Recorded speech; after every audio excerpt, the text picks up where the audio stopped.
It's no secret that in the current fall 2023 season of anime, Frieren is holding the first place position for the best new anime. I've been thoroughly enjoying watching Frieren and have been excited for every new episode that comes out.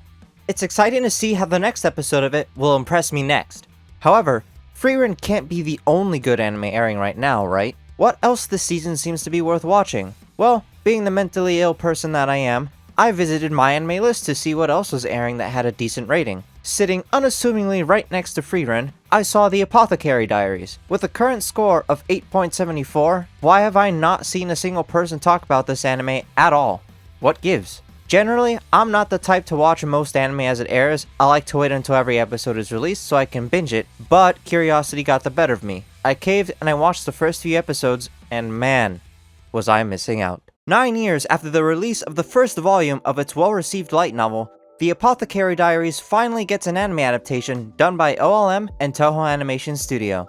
Judging by what I've been seeing people say about the anime after searching for discussions on it myself, the adaptation has also been well received so far. Going off of the word of the internet, it's always nice to see an anime adaptation do the source material justice, and not completely butcher it like some adaptations have. I'm looking at you, Negima. With how much I enjoyed the few episodes I've watched of the Apothecary Diaries so far, I don't think the adaptation will at all be fumbled. Here's to hoping that statement doesn't bite me in the ass later. In the beginning, we're introduced to Mao Mao, the lovely protagonist of the Apothecary Diaries. Mao Mao, just like the name of the anime implies, is an apothecary. She has a sharp mind and is very passionate about working with medicines and especially poisons, and her love for her craft is obviously oozing out of every single last pore in her body. I think she might like working with poisons a teeny tiny bit too much though. She has been one of the best written female characters I've seen this year, and quickly became one of my favorite anime characters in general. Despite all of her antics being fun to watch, Mao Mao isn't really the type to take shit from anybody.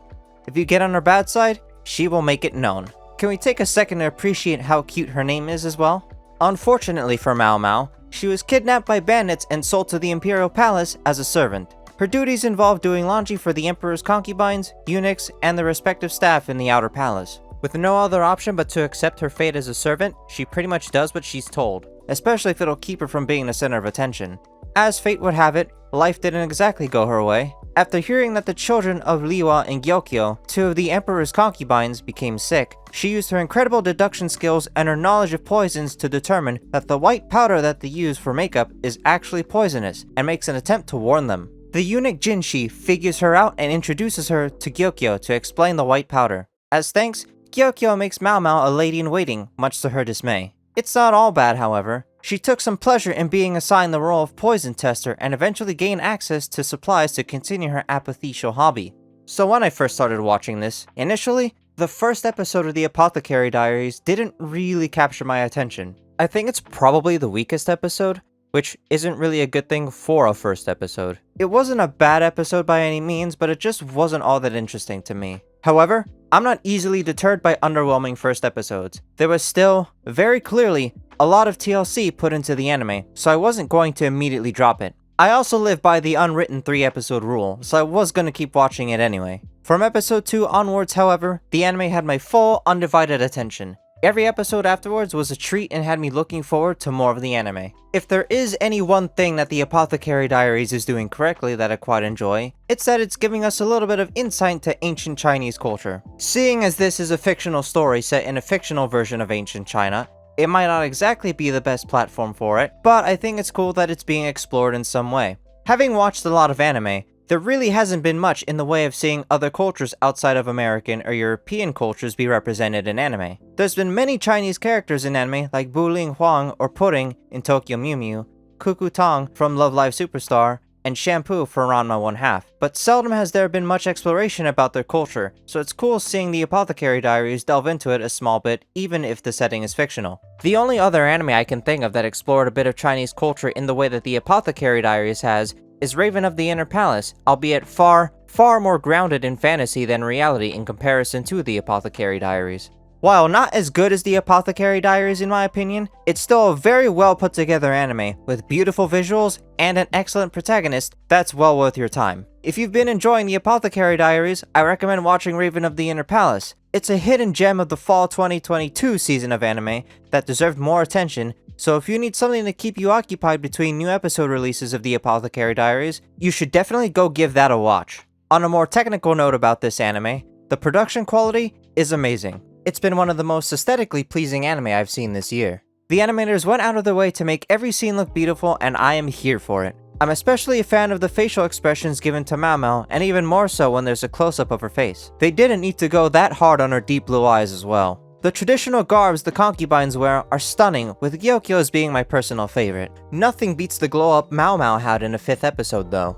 Her fellow ladies-in-waiting did a great job making her look as pretty as possible. While the Apothecary Diaries so far didn't have any fight scenes to use as an excuse to have cinematic animation like its fellow seasonal anime Frieren does, or the unmatched 10 out of 10 fight scenes from the Fate series, that doesn't necessarily mean that this is worse in comparison. The Apothecary Diaries is decently chill, so there isn't a need to go all out, and I think that the animators did a good job for the kind of anime this is. A story like Fate benefits quite a lot from ridiculously high budgets. While there isn't a fight scene happening every second of the story, they are essential scenes used for both eye candy and story and/or character development. Seeing as they are essential, it would make sense to make everything somewhat cinematic so that there isn't an odd deviation of quality. All that being said, it's undeniable that every second of the Apothecary Diaries looks gorgeous, so I think the amount of work put into this is more than satisfactory. I would like to shed some light on the OST for this anime as well. If you don't already know, the OST was composed by the great Kevin Penkin. Kevin Penkin has composed music for other anime like Rising of the Shield Hero, Tower of God, and most notably, Made in Abyss. Going with him as the composer for the OST of the Apothecary Diaries was a good move. The way he wrote the OST did an incredible job of really pulling you into the setting of the anime. It felt very authentic and it was incredibly immersive to me. It definitely helped me get lost inside the anime, seeing as I couldn't dare to look away from the screen, which in turn helped me absorb the story a lot more. I really love it when an OST can successfully glue a show together and add to the overall viewing experience. The best part was that I didn't even need to research the staff to know that it was Kevin Penkin. The second I heard the OST kick in,